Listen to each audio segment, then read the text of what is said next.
Good day mga kanyog, mga katakunan dwarf dyan po. Masaya lang po tayo ngayong araw kasi po yan po may delivery po tayo ng 20 pieces na takunan dwarf coconut.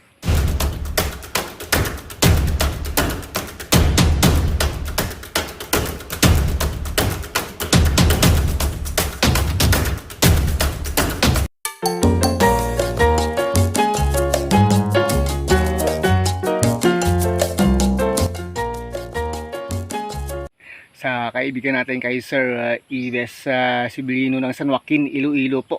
Yun po.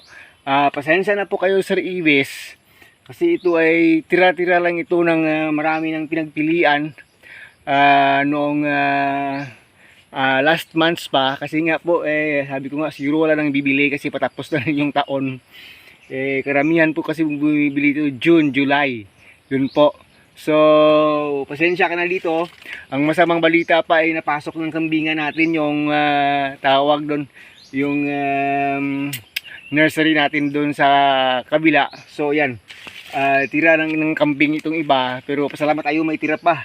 Kasi nga, sinabi ko na po sa inyo, sir, very limited na po ngayon yung ano natin, dwarf takunan natin kasi po paubos na po. At saka yung mga bunga niyang bago ngayon ay hindi pa naman umumpisa ng nagtutubo. Ipakita po natin yung pinanggalingan yan. So ito po 20 pieces po ito at a very affordable price lang kasi po farmer po.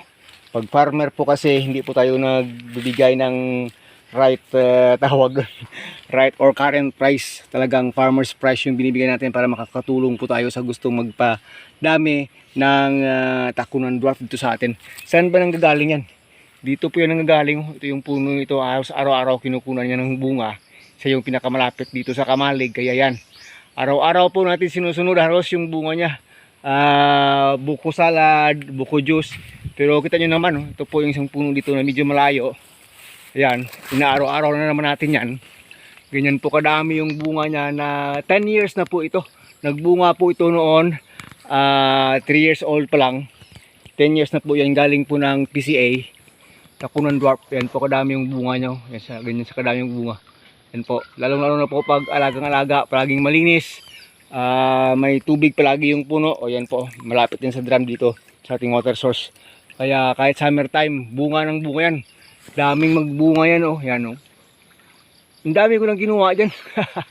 Yan o, itong isang buwig niya.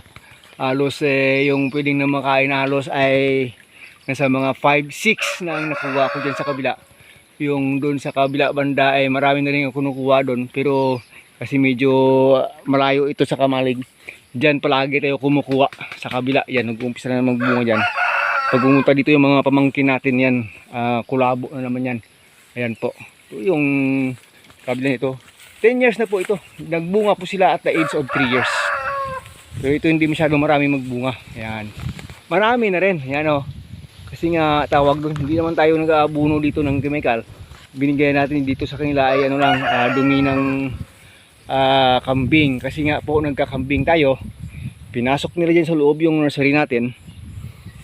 Kunti lang naman yung natira diyang bunga. Ayun. Kaya pinapakta na talaga na ng todo. Ako, medyo madilim pag nakaharap tayo sa ano yan. Po, marami pa rin siyang magbunga. Gaya po din sa kabila, marami rin magbunga yan. Andun po sa kabila, marami rin magbunga yan. Hanggang doon po sa ilalim. Kasi sinusunod na natin sa kuha yung bunga doon sa ilalim. Puro po yan takunan dwarf doon. Pero, ayan. Dahil sa maraming naghahanap, nauubusan po tayo ng planting material. Dito sa puno may natutubo yan. Kaya po nito, tira ng mga kambing. Pero hindi na natin pwede ang palabas yan kasi po ay overage po yan eh. Kaya pag yan ay kinuha natin dyan, 50% to 60% lang po ang pwedeng mabuhay o matubo. Kaya mas maganda yung tamang edad. Tamang edad lang gaya po kanina nang pinakita natin mga kanyog. So masaya po tayo na ibahagi po ito. And ito yung pinagmamalaki natin na nyog na galing ng PCA noong 2012, 2013 na tinanim po natin yan dito. Dahil may itinanim po tayo, ilang beses na po tayo umani at marami na po tayong natulungan na magbigyan ng planting materials dito yan sa bayan ng Leon.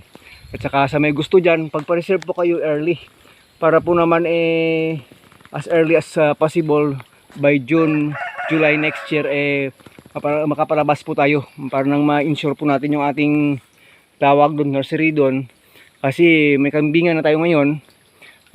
May 26 heads na tayo ng kambing dito sa ilalim na free range, kaya yan, gustong gusto rin nila itong makain itong mga tawag doon, mga takunan ito, pinapabayaan lang dito. Nagtanim tayo doon sa kabilang area natin, hindi pa naman naubos na tamnan, pero yun, dapat kasi talaga proper fencing talaga, kasi nga hanggang doon abot ng mga kambing natin. So maraming salamat mga langga. This is your friend Pro Agritech Miss TV. Masaya lang po tayong may bahagi itong ibibigay natin kay Sir Ives na 20 pieces po na takunan dwarf seedlings. Ito yung pinakatamang edad, at least 1 foot. Sobra na ito 1 foot, pero yung iba hindi pa nga nakalabas yung ano nito. Ito gaya po nito, hindi pa nakalabas yung kanyang ano talaga direkta sa ilalim. Yung iba pinutulan natin kanina, nililis na natin. Ito yung tamang age kasi sa pagtanim. Pag overgrown po, iba po kasi maraming namamatay pag overgrown. Till then, bless you all.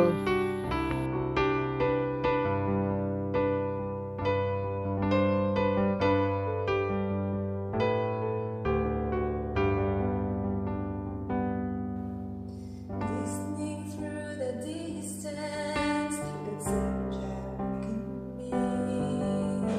all the dreams tonight, my friend, never set them free. I was once like you before, where to begin? But I hold the dreams I have and never will be there. When you're down, strive to stand, He'll send you a helping hand. Your life is not just fantasy, all the dreams and beyond.